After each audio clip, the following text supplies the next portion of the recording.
বিসমিল্লাহির রহমানির রহিম। গত শুক্রবার শনিবার অফিস বন্ধ থাকায় সাধারণ বীমার 24-25 দিলকুশে আমাদের এই যে DAITI ইন্টারন্যাশনাল অফিস ছিল, সেই অফিসটা দুষ্কৃতিকারীরা কারা করেছে কী সমস্যা তদন্ত সাপেক্ষে বাড়ানো যাবে। মতিঝিল থানাকে অভিহিত করছি, মতিঝিল থানা থেকে পুলিশ এসে তারা পরিদর্শন করতেছে। আমরাও দেখছি আমাদের অফিসের ভিতরে প্রায় কোটি টাকার জিনিসপাতি ছিল, কিচ্ছু নাই। সব এই শুক্রবার শনিবারের মধ্যে তারা দুর্বৃত্তরা, এটাকে চুরি বলে না, এটাকে ডাকাতি বলে, ডাকাতি করে নিচ্ছে।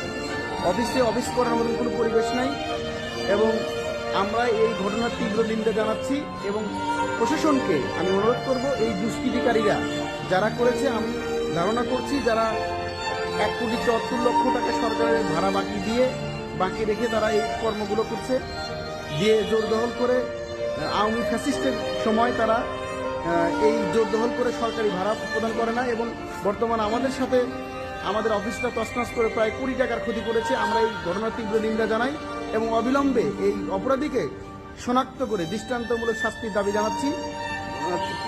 মতিঝিল থানাকে জানানো হয়েছে, তারা তদন্তের জন্য আসছে।